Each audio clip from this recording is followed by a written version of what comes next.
I did a bullet point type of outline for a long time, and I think that would still work for me. Definitely, if I had to go back to it for any reason. I was a pantser when I started out with traditional publishing, and that worked fine for me too, until I ran into a plot hole about 2 weeks before deadline, and then I was in a panic because I'd already been paid for the book, and the book was going to be late. And I could not figure out a way around the plot hole. And I was just like, oh my gosh, and I was talking to different people, and I finally got some feedback that was going to help me get out of the plot hole. Oh, but I was like, I'm never doing that again. So I went from not outlining at all to doing sort of a bullet point method. And now I've got a template that I came up with that I use.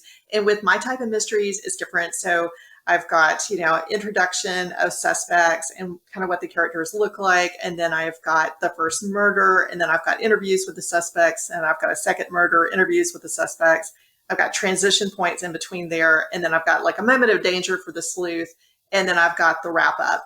And so after I fill all of that out, and I've just gotten more verbose because I was like, okay, well, the more I can make this run, the quicker I can make this go. So I do a book in about, I'm going to say 2.5 to 3 months now, from beginning to end, just done, which is pretty speedy with this outline, but the outline itself does take a long time. So that's part of it. And then after I finish with the outline, I'm done with that series until 3 months later.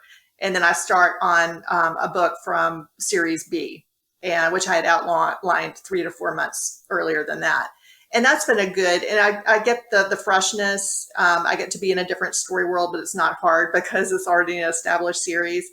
And then I've got another series that I write at the same time that I write both of the other series. So I know that sounds a little crazy, but it's written in first person instead of third. So it's easy enough for me not to get confused.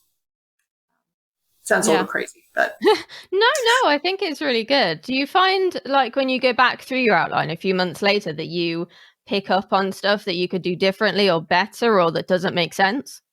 Definitely, and I frequently will end up changing the murderer. At some point, I'll be like, I think I like this person better, and it's pretty easy to do that because then it's just all the red herrings turn out to be clues, and all the clues turn out to be red herrings.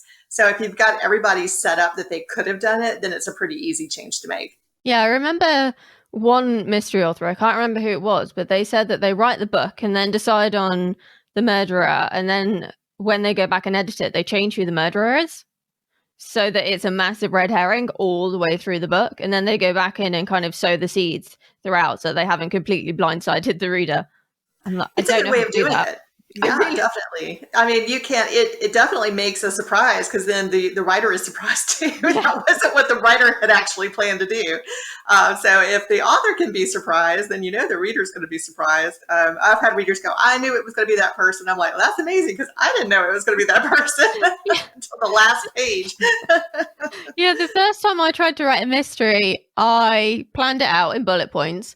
And this is a well-known story that I tell to readers of the Writer's Cookbook and podcast listeners, so some people might be aware of the Poppy Winslow saga. And I went to my post-it notes on the eve of NaNoWriMo, and it said Poppy finds out who the murderer is.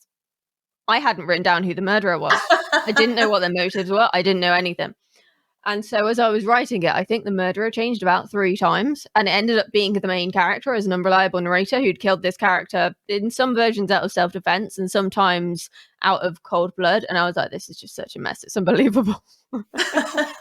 So that story has been abandoned, completely abandoned, never to be seen again. I can understand that. But now, I mean, you can go back in and say, okay, Poppy does know, and it's going to be this person. And then you could, because it's easy enough. It's easy enough to do it. I think I would definitely write the entire thing from scratch again on the off chance I did write that book.